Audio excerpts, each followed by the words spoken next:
Hey, welcome to Gradwell, a limited series podcast that explores various ways the University of Michigan can support its graduate students in their journey to greater well-being in our everyday lives. Brought to you by Rackham Graduate School. This season, we'll be talking to members of our academic community whose research intersects various dimensions of well-being. I'm Sam Hobson, a PhD candidate and a GSSA in Rackham's Professional Development and Engagement Office. My fellow grad students, it's time we start placing as much importance on ourselves as we do our work. You're worth the effort. If you want to feel joy, remember you have to take time for joy. Hello. Today's resource is Dr. Patricia Deldin, Professor of Psychology and Psychiatry here at Michigan. Today, we're going to be discussing Dr. Deldin's intervention that she created as an alternative to traditional mental health care called Mood Lifters, exploring the intersection between emotional and physical well-being. I am super excited to have y'all with Dr. Deldin and me today. Okay, we're going to get started.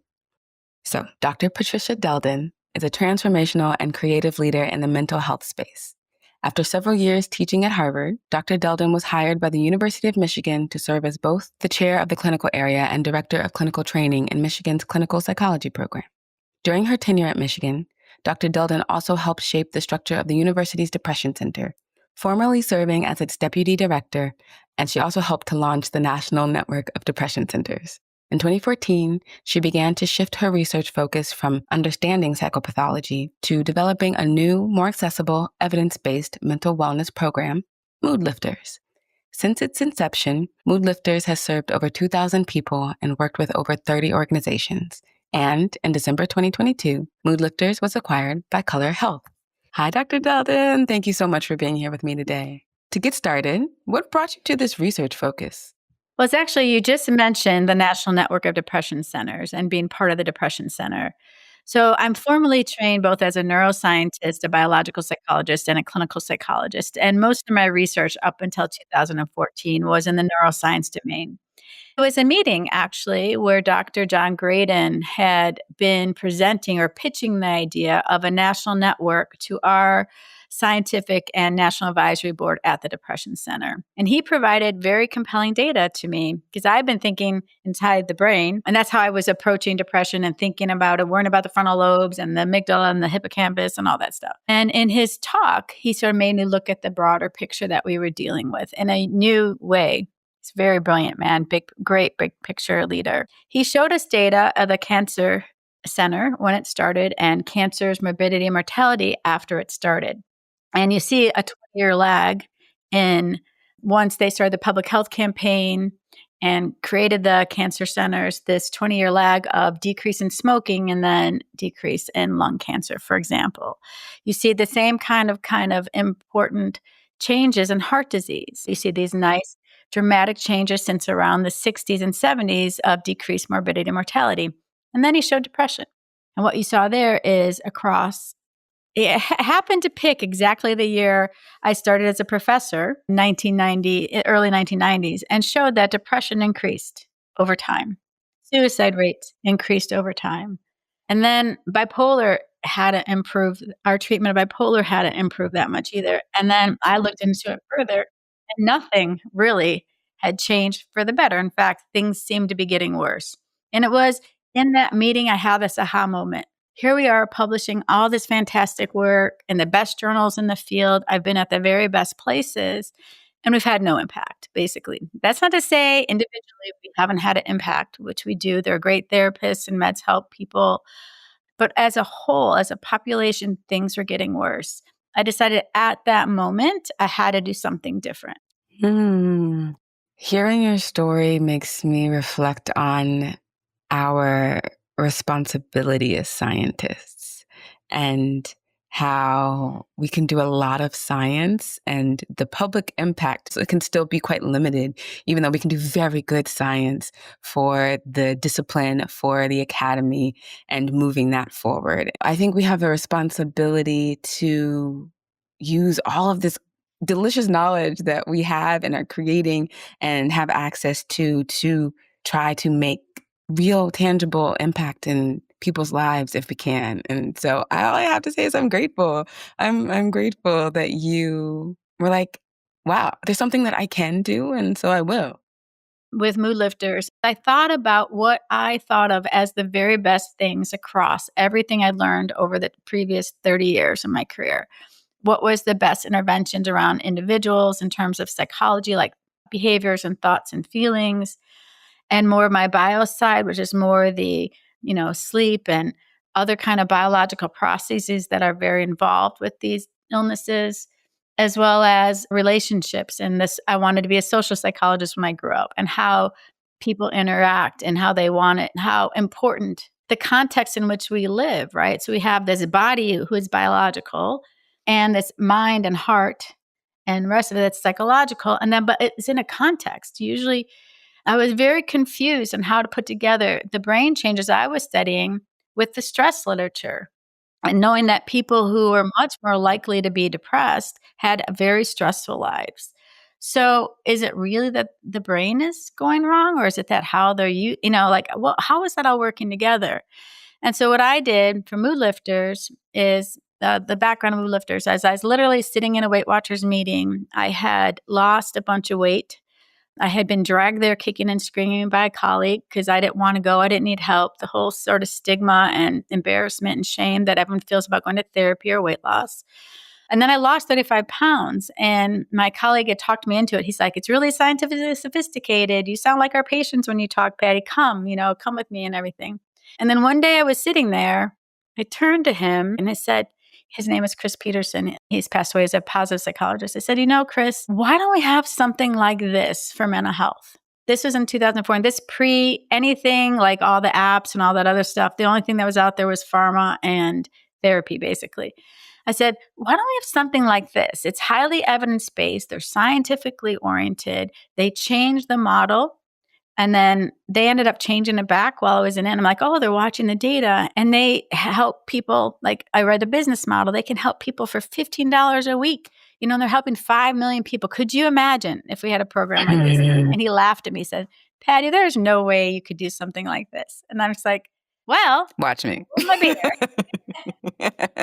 So going back to what you said is using the scientific knowledge from across these different domains. I took the best of what I knew from the biopsychosocial aspects of the major depression, bipolar, mental health research in general, took what I thought was the very best of it that I could put in a program that was like Weight Watchers, where we met weekly, we had peer leaders, we were following the data very carefully. And the big part was we had this social connection, right? They had shown that in-person meetings were much more effective than online. And so we knew that there was a social component. And for me, it was really critical to have the meetings. You go and stand on a scale in front of someone. That's pretty motivating, right? Every week. And then you go and you hear about other people who are having the same problems. You have a leader. My first leader was a real estate agent who had lost 175 pounds the fifth time she tried. I knew I have a PhD. You have to eat less and move more. So it wasn't that. It's not like I didn't know how to do it. It's I didn't have the social support, motivation, and program to follow. And I think that's a lot about what mental health is too. So I created this program, loosely based it off of Weight Watchers. People come in, they check in with their mood and relationships and biology. Each week have a topic where we might cover something that's evidence-based, like sleep problems or how to eat healthy for mental health, how to handle stress and stuff like that. So I cherry-picked the very best, put it in a program. And in Weight Watchers, I don't know if you're familiar with it, but instead of trying to eat each food, so a donut might be 15 and apple might be 1. So for Weight Watchers, you try to get under a certain point value to lose weight. And they're guaranteed that you lose, if you do this, 0.5 to 2 pounds. We don't have anything like that in mental health. Like how many cognitive restructurings is that? How much, whatever. The only places we do is in sleep and exercise. So what we did is we took the same program. So instead of weighing in, we checked in. We had a group format. We had peer leaders who'd been successful at our program. And then across 15 weeks, we did 3 of 5 different categories of activities around biology. So like exercise and eating, sleep, because I'm a sleep scientist. I did a lot of sleep research. And so I wanted to be sure. And I think it's central to mental wellness. And then psychology and relationships. So we did across all, and behaviors, and we did across all these domains. We stopped at 15 because we had to test it. And all the strategies that went into mood lifters across these domains were evidence-based. What I thought of was the best. That sounds wonderfully creative. And all the other thing people said is, why didn't anyone else think of this before? And that's the biggest compliment you can get. Yes, I'm so excited to learn more. I want to establish before we move forward that because you study mood, specifically anxiety, depression, and stress, you probably know exactly what those things mean. And I think that culturally we all have these ideas, right? But I want to make sure that our listeners today we're all on the same page when we say mood and when we say anxiety, depression, and stress. And so can you define these things for us from your professional perspective? I sure can, but I want to give you a caveat. I'm of the opinion that emotions and feelings are normal and helpful. They help us communicate to ourselves and others. Without emotions, we wouldn't survive. We wouldn't avoid the bus that's about to hit us. They're telling us stuff. They're keeping us alive. So normal anxiety, normal sadness, normal stress are perfectly healthy. By definition, if they get to be too much or at the wrong time, or you feel uncomfortable or the disruptive in some way or dangerous, that's when it becomes a disorder. But normal emotions, as uncomfortable as they are super helpful. So anxiety, for example, is a perfectly healthy emotion. It's only when it's too much at the wrong time or it's out of your control and you're really struggling where it becomes a problem. Because anxiety, it can be really helpful in order to get you to perform well. So the optimal amount of anxiety, I know that sounds terrible because any anxiety feels awful, but that there's an optimal amount. And when it's too little or too much is when you start having problems. So anxiety that's normal is the fight or flight response that we need in order to survive. But when you have fear or worry or stress or unease that is interfering with your life, that is what anxiety is. And anxiety tends to be future focused. Like, I'm worried about failing an exam. I'm worried about not being able to do my dissertation. I'm worried that that person doesn't like me. And that means I will get fired or I won't be able to graduate. Something like that. Having the feeling isn't necessarily a problem, but too much is, or at the wrong time. Depression is sadness or low mood. Usually people say depression colloquially in exchange for sadness, but it actually isn't. So sadness is normal. Depression, usually we like to call it by its full name, which is major depression. And that's when you're feeling too much guilt or guilt at the wrong time. Too little pleasure. You're feeling low mood. Your sleep gets disruptive. Usually with anxiety, your sleep also can get disrupted, but with anxiety, it's falling asleep. Whereas with depression, major depression, it's staying asleep. You feel low energy. And honestly, it's so interesting. I've probably done 2,000 psychiatric interviews, and you ask someone how they feel about themselves. Of all the words in the lexicon that you could use, I'd say, I don't know what the exact percentage is, but it feels like around 90% of people will say worthless. Now, this doesn't matter who they are. They could be the president of the United States or whatever. They are going to feel that feelings of worthlessness or guilt. So stress also, I like to think of it as a U-shaped curve. Too little stress, you're feeling bored and restless and not challenged. Too much stress, you might not be able to sleep. You're not performing well. You need an optimal amount of stress, again, in your life. And there are also two kinds of stress. There's what we call distress, which is the negative emotions. And then there's also eustress, which is the positive emotions. So like today, you might feel in eustress, you, Sam, because you're thinking, oh, I'm going to get to do an interview today. I love doing interviews. I'm a little nervous, but boy, that's kind of fun, right? And again, you'd be bored maybe if you didn't get to do these kinds of things or interesting other slightly stressful positive things. So again, stress, sadness, and anxiety are all healthy emotions. It's just when they get out of line with what is helpful to you that we worry about them. Is the metric for what is helpful individual, or is there like a line where we could say for most people, this is too much? Well, there's some people who think there's a line, like you have a virus or you don't. For example, have COVID virus in your system or not. Well, even with that, that's not that clear. I think of these kinds of things, and the literature shows this. And I didn't think of this for all illnesses in the past, but I sort of do now. the vast majority, they're on a continuum like blood pressure or diabetes, blood sugar. So at some point you decide to treat, and that might be different for different people. So the question is, there is a cutoff officially. I find that cutoff not to be very helpful personally. That's why in Mood Lifters, we don't actually study diagnoses. If you're feeling stress and depression and sadness, I don't really care what your diagnosis is. I do, of course, I care. But, that's not going to change whether you can come to Mood Lifters. You could have no symptoms and want to prevent them and come to Mood Lifters and benefit. I think of it more on a continuum of sadness, being on a continuum, and only at some point is it too much. Because again, how much is too much when my mom died?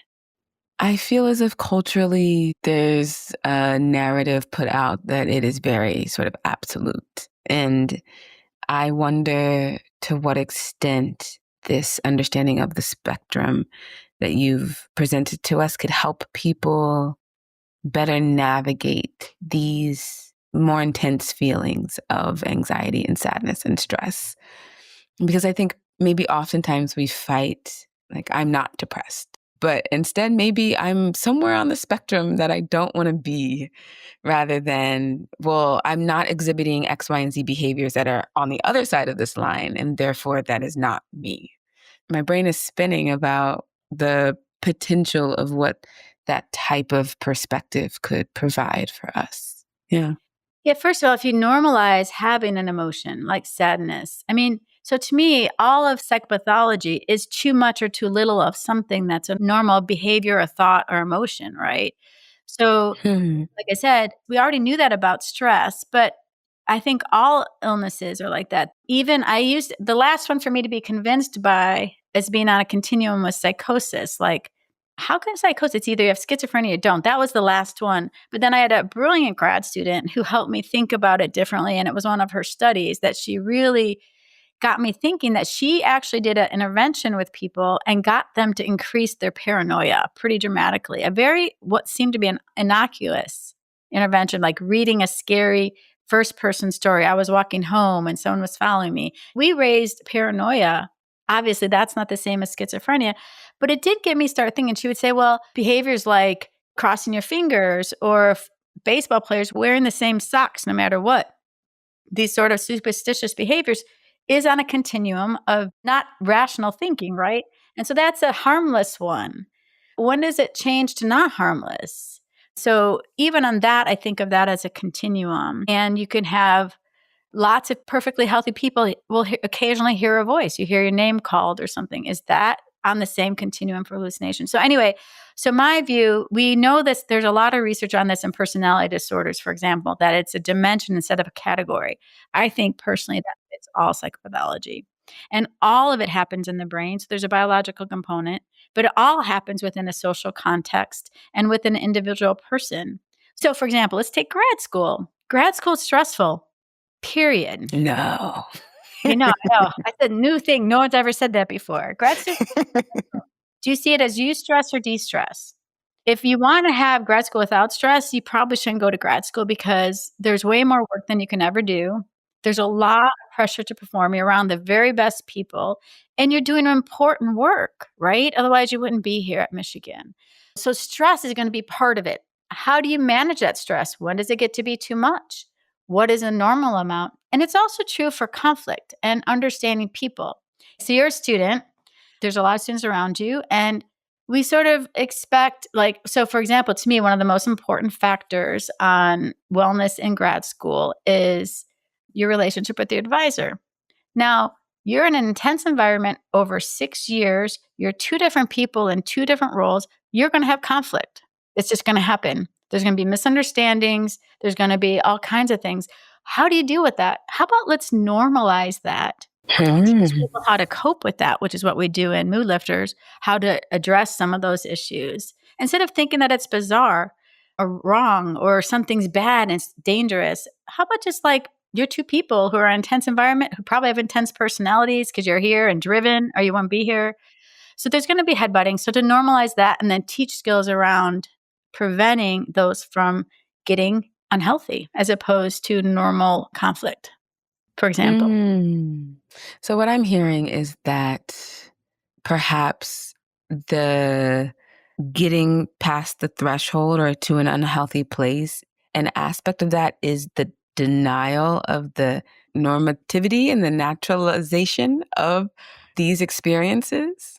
Partly, but there's I don't know, denial is pretty negative. I think it's a lack of awareness, and these negative emotions are highly uncomfortable. So people will come to me and say, in mood lifters, for example, "Patty, I never wanna feel sadness again." I'm like, "I'm not gonna help you with that." 1, because I don't think you'd want that really, but for 2, that's just not practical. It's like going to a doctor and saying, "I never wanna be sick again, doctor." Well, you can't do that. What you can do, when you have a fever, you come back and see me. I'll help you with that. I'm gonna try to give you prevention like vaccines to try to keep you well, but you might still get sick, so we'll have to deal with it then. But anyway, it's this understanding that these emotions are normal and helpful. They're telling you something. Mm. They're saving your life. Mhm. They're making you feel close to people. They're keeping you safe away from dangerous people. They're doing all kinds of things for you. So let's just talk about when they get unhelpful. Okay. Okay. So, Dr. Deldin, research has shown that graduate students are more likely to experience mental health challenges, such as anxiety and depression, and less likely to receive mental health care to address these challenges. Why do you think this mismatch exists? Oh, I wish I knew why that mismatch exists. Again, there's more, at least I found, there's way more work you can do in grad school than there's possibly, you could have 2 or 3 of you, and then you'd probably feel about on top of things, right? There's just so much work, and there's going to be stress, right? And some people come in and it's going to be different. Some people are going to have genetic predispositions that just a little bit of stress is going to push them over, while other people are going to do just fine and thrive in this level of stressful environment. But most people, the rates go up. One of the things when I started Mood Lifters, I thought it was money and access, which was the number one reason people didn't get help. Well, actually, that's not true. Most people want to fix it on their own. So you have these and so there's one stigma, right? There's stigma like in, say, Asian communities, there's very, very high stigma about getting help. But everybody, not everybody, the vast majority of people try to fix it on their own. So you have these really independent, smart people who've been used to being very successful coming into an environment. And I'm guessing, there's the stigma. It's wanting to fix it on your own. And some programs have lack of access. Some people simply don't do mood lifters even because they don't have time. The idea of taking an hour to themselves, they just don't feel like they can even do that. So there's a high demand for time, a high demand for high performance, and people want to fix things on their own. They might not even be aware that they're having problems like we were talking about before. So I think there's a combination of both biological, psychological, social pressures and risk factors that make it hard to get care. But you're in a high pressure environment with high intensity people. It's going to, again, as stress goes up, incidence of mental illness, it's the diathesis stress model, tends to go up. So I think that's why there's more because of the stress, but also this sort of combination of feeling safe to get it, feeling like you need it, and things like that make it hard. I think it's hard everywhere, but I think it's particularly hard for this population.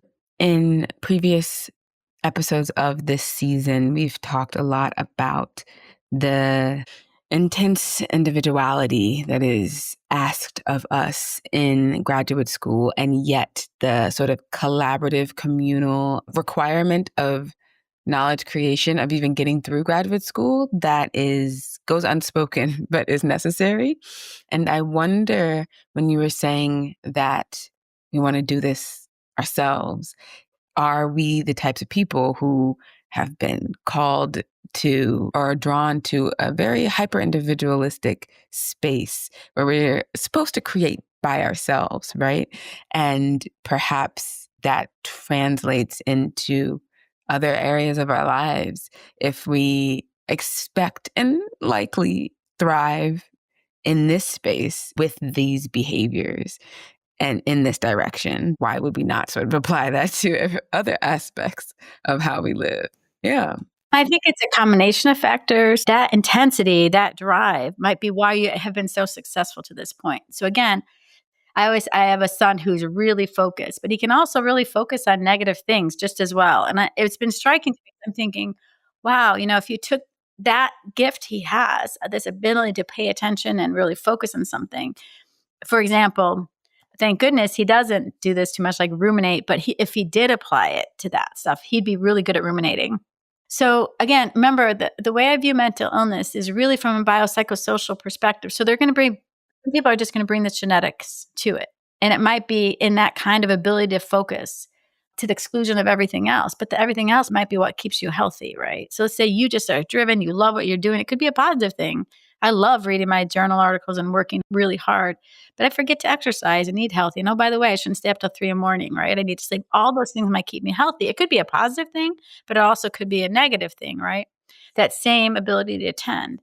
So remember, I think of mental illness and normal emotion have multiple levels of things. So what you described was the individual, but you're also in an environment that you have to compete with people who have 20 publications, and you have advisors who might be getting tenure or something. You might be experiencing sexism or racism on top of it. So you're in this culture of pressure, right? In this culture, in this social, and you have that relationship with your advisor you're trying to work on. Oh, by the way, your mom's driving you crazy. And oh, you're worried about your little brother. Okay, so that's all still happening. I had grandparents die. I had my mom died, like all this stuff during grad, like my grandparents died during grad school. That's really stressful, right? So you have that environment impinging on you, and then you're not sleeping. You don't have money to buy good, high quality food. You don't have time to make it, even if you had it. You're not exercising because, oh, by the way, you have that paper due and you would exercise, but. So it's all those things, I think. So that's an individual component, but grad school is sort of the time component, the pressure, the individual, I think all plays a huge role in why we see these kinds of things. That's why mood lifters, we're not a one size shop. For you, it might be mainly, I'm driven, I don't sleep because I'm so busy working at night. I love what I'm doing, but you're still only sleeping 4 to 6 hours a night. You can't have as much positive affect the next day. My research shows that, for example. So it could be a positive thing even. That's why mood lifters, we try to touch all those biopsycho and social components. I really do appreciate the multidimensionality that is your perspective and your approach. And so with that said, what did you specifically do within the realm of graduate students and mood lifters? We had done some randomized controlled trials, and we had done a bunch of pilot testing, and we found that it was working as well as therapy. It's like crazy. People were reducing depression, anxiety, stress, and so forth. We had so many people between the business and studies. And so we were seeing that every population was improving. What did you find? Grad students, we found, well, across the board in general, what we have we do tons of pre-measures, tons of post measures, and then we look 1 month and 6 months after treatment when we're doing what we call a randomized control trial, which is the gold standard. And what we have found is that across those, and this is like a little bit more here, a little bit more there, so don't quote me on every single group, okay? So this is in general.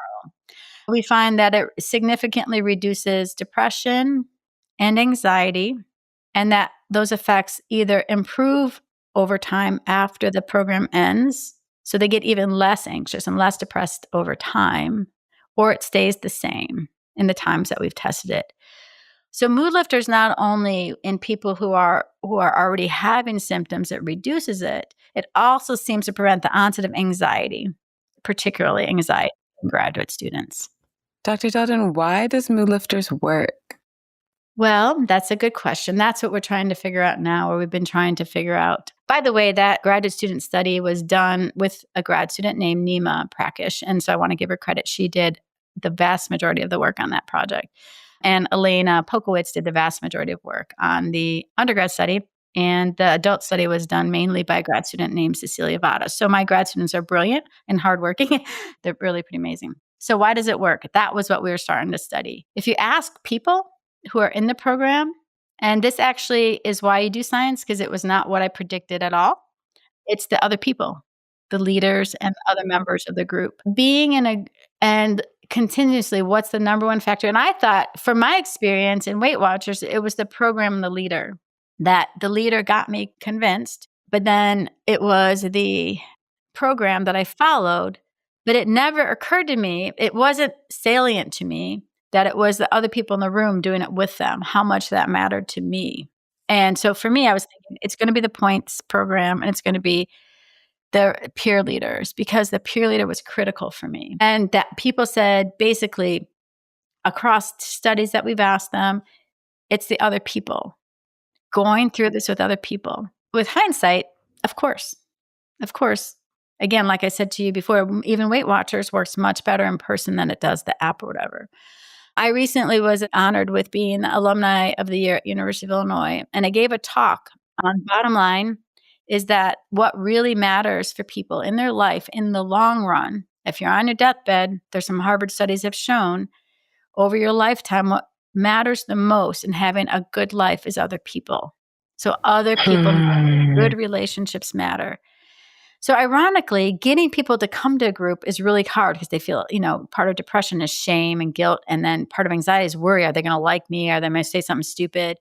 So getting people to come often is very difficult. But once they came, they found the social support, the normalization. Like, I used to be a professor at Harvard, and the motto by the students was, don't let them see you sweat. They couldn't share the weaknesses with other people there. And so here is people saying, I feel that way. And we started also, it was very interesting in talking to these people, they had developed a whole new lexicon on how to approach these things. So in Mood Lifters, they didn't talk about their problems out almost ever for a long time. What they did is talk about solutions. So for example, it wasn't, oh man, you go to your therapist, talk about how you're just not sleeping. No. We go to Mood Lifter and assume that you might not be sleeping well, or at some point you may not sleep well. Oh, by the way, if you can't sleep, this is what you do. And this is what you do to change it. Anyone can make these changes. Like, what is the problem that's causing you from not sleeping? Put on light, dark shielding, curtains. So when they'd come back the next week, they wouldn't say, oh, are you still having problems sleeping? They're like, did you get your curtains put up? You said last week you were going to do it. And then they'd be like clapping for each other and patting each other. You did it. You called your daughter, even though I know that was stressful for you. I'll tell you a little bit of a story. So I ran the very first group. I thought, this is a crazy idea. Mood Lifters for mental health. That's crazy. So I just sent out this little blurb to friends of Dexter, which is I live in Dexter, and said, hey, I have this idea. I'm kind of building this Mood Lifters, kind of like Weight Watchers. I didn't have a name for it yet, actually. Something like Weight Watchers for mental health. And one of the first things that happened that was noticeable, and I'm like, it's not like treatment, it's not therapy, it's something different. We had more people sign up than we could take. We took the first 8, 7 showed up. I had grad students come and sit in me and they're like, Pat, that doesn't feel like therapy at all. It feels sort of like just people getting together and they're happy and joking and they're talking to each other. And I said, yeah, don't forget, these are just people from the community that are trying to help me out to build this program. And they decided to have a potluck party at the end. That doesn't happen in therapy groups. Grad students like, this is so weird. It doesn't feel like therapy. I'm like, I know, but they're very healthy people. They just are helping out. Well, it turns out I was wrong about that. One, and she allows me to share this data. She was a business professor, interested in business model. She was already 90% healthy, and she continued to get even more healthy. She's up in the top of, she didn't have any psych pathology at all. Then there's 2 people. One person did no points, didn't do the program, just came and also treated like traditional therapy and just complained about difficulties she was having, and not complain in a negative way. Just that's all she did was talk about her problems. No points program, did no work outside. Another one was inconsistent in coming, except for the one that didn't do any of the program. Even those other 2 improved by about 30%. But the 4 who did come and did the program, they actually started out as severely ill. One was suicidal, one had severe depression, anxiety, and they completely remitted in this time period. So that was really striking to me that so there's a lot of pieces I think that work. One, we give them very explicit goals. We talk about it as solutions as opposed to problems. I'm not afraid to talk about problems at all, but it seems like they were getting stuck in the problems without solutions, that it was normal. And we actually gave them things to do each week. We base it on Weight Watchers, a very bite-sized, no pun intended, things that we could get people to do to actually improve their lives. And so I think it's a combination of amazing peer leaders who had been successful, who gave people hope, being in a group of very supportive people who are cheering you on and had your back. They ended up meeting after Mood Lifters ended. They developed a social network. They used a new language about solving problems as opposed to what can you do about the fact that you and your daughter are estranged? as opposed to coming and talking to me about it without solutions. We already knew from the literature, again, I put this in there too, the more people do in between sessions, no matter what orientation, the better they do. And this was an explicit program on to do stuff. So it's a combination of having support group, having great peer leaders, and a program that was solution focused, I think. And it works as well as therapy.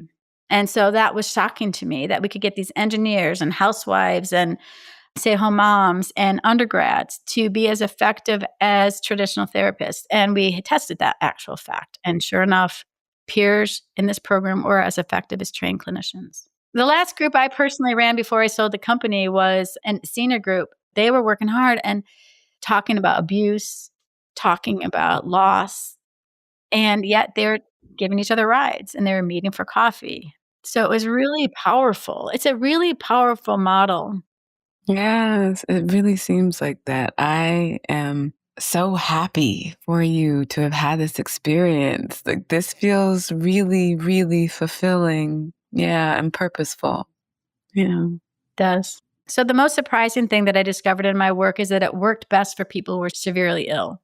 So when I thought that I created Mood Lifters was therapy light, but that's not the case. So if you look across where people start and where they end up, you'll get a 50% reduction in people with severe pathology and a 25% reduction. And it just goes as you get more ill, the more it works. So these things aren't light. These things aren't unimportant. Sleeping well, eating, all those things really do matter. And that most of the things are within people's control. I think does help to have a program. But again, that was the biggest surprise for me, was that it works best in the more severe populations. And I think the biggest deal in some ways is that it's preventative as well. So that would be my second biggest thing, because I had been looking for prevention programs in my role in the depression center, and I couldn't find any that were consistently working. And so we started a program for little kids. We have a program for teens. And I think those are the key times.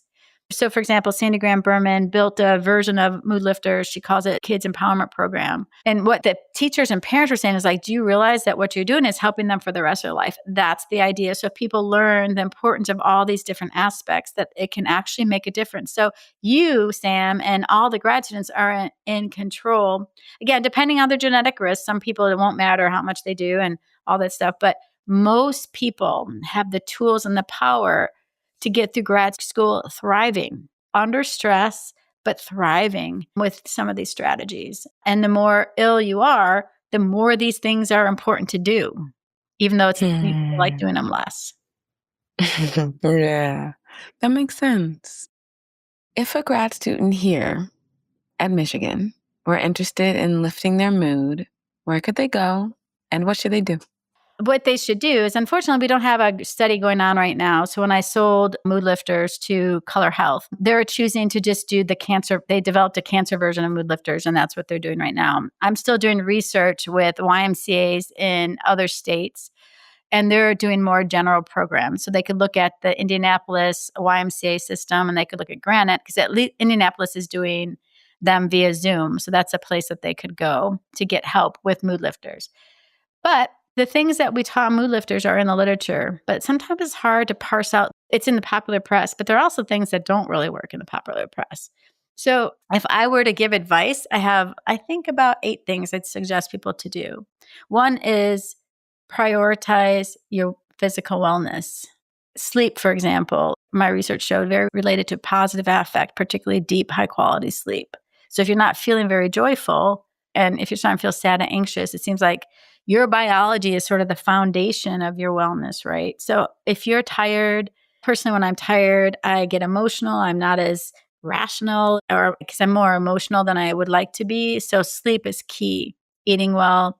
Exercise is equally effective to antidepressants if you do it 30 minutes a day, 5 times a week. So eating doesn't have to be expensive, but I know like high quality produce and things like that take time. It could be raw apples. It could be apples and oatmeal for breakfast, but that's a very good healthy diet.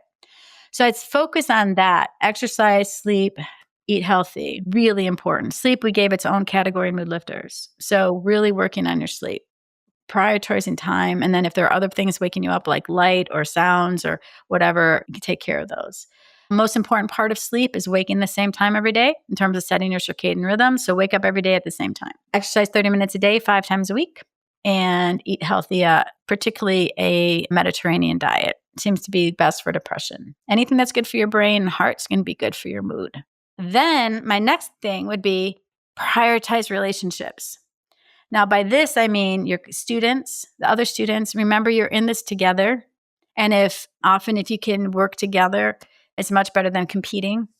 And try to really use those relationships in a positive way. And remember, everyone's under the same amount of stress, so give people grace if people are struggling sometimes. Your advisor is probably one of the most important ones. Remember, the human, they might care a lot. They might make mistakes. You're going to have conflict. They're under different kinds of stress than you can ever imagine. Expect to have problems with them. Get help if you do, and have it be normal. Talk to them. Don't mind read. Don't assume they don't think, I've had that happen with my own grad students. They misunderstood things, got their feelings hurt, felt not supported, even though I care about them more than they could ever imagine. But also parents, avoid some toxic relationships and then really focus on positive ones. Look for support, however that would be. Because again, in the long run, other people matter, as Chris Peterson said, and relationships are the key to wellness across the board. Then if you start having thoughts or emotions that you're not able to control or that are getting in your way, get help. It could be something like mood lifters. It could be therapy. It could be a minister. It could be a good friend. I'm lucky most of my best friends are clinical psychologists, so we help each other out. Another thing I like to say is we expect to be happy. Okay. Well, there's a couple kinds of joy and pleasure. Part of that is meaningfulness. And I get a lot of meaning out of my work, as you can tell. I care a lot about it. I don't go out like party or those kinds of things and feel joy in that same way that I used to maybe when I was in college, for example. So think about meaning as a way of getting joy. Maybe religion gives you that kind of meaningfulness, or nature or whatever gives you that sort of sense of awe and deep things. But you don't expect to feel angry for no reason, but yet people expect to feel happy all the time. If you want to feel happy, do things that give you joy. So it could be, for me, I'm a glass blower. I get a lot of joy out of that. I love nature. And so I get pleasure out of walking in the woods. We did a study on that, actually. It doesn't have to cost money. It could be writing letters. It could be watching your favorite sitcom. If you want to feel joy, put yourself in joyful events, because it just doesn't just happen. It'd be kind of weird if it did, right? If you just felt joy all the time, that's not very typical, right? I don't mean weird in a bad way. I just mean like statistically deviant, right? So you would, if you want to feel joy, remember you have to take time for joy. And as my mom said, Patty, you have to spend money on joy sometimes. You do sometimes have to spend money. That movie ticket, going out, taking that little vacation away with your partner, for example. But it doesn't have to take money. It could be watching the sunset for 10 minutes. So again, take time for joy. Make it a priority. Take time for relationships. Make it a priority. It doesn't have to be a lot of time. It could be texting your partner and saying, hey, you looked really beautiful last night, or I really appreciated when you hugged me. It could be something like that. So those are the things. Remember all of it: the body, the mind, the emotions, the people, your behaviors matter, and sort of try to keep that sort of holistic perspective, but also accepting that you're in a difficult situation and it's a marathon, not a sprint, and that keeping your health across all these domains is worth the effort, I think. Thank you, Dr. Deldin. That is a needed reminder, at least for me, like that this It matters. Yeah. There's evidence for everything I just said. So those are all the things. Get some sunshine on your retina. Dr. Deldin, do you have anything else you'd like to share with us before we go? Well, I really appreciate this. I care very much about grad student mental health. And if there's anything else I can do to help, that'd be great.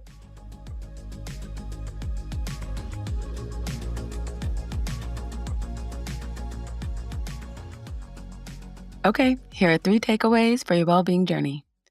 1, emotions like anxiety, stress, and sadness, although uncomfortable, are healthy and normal experiences that help us navigate life.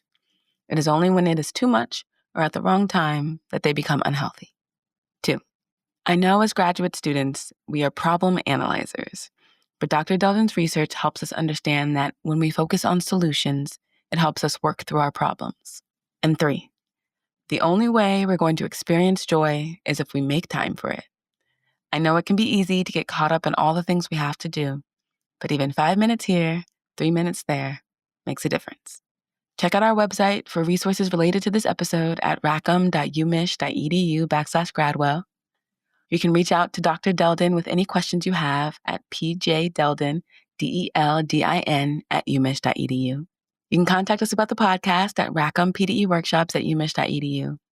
And make sure to join us for our final episode of the season, where I chat with Elizabeth Rohr, Rackham's well-being advocate, about the past, present, and future of graduate student well-being. I'll see you then. Hey, hardworking grad student. Thank you for tuning into Gradwell. I hope you can take something away from this episode with you. If you like what you heard, be sure to write a review, like, and subscribe wherever you get your podcasts. For more information, check us out on social at UMich Grad School.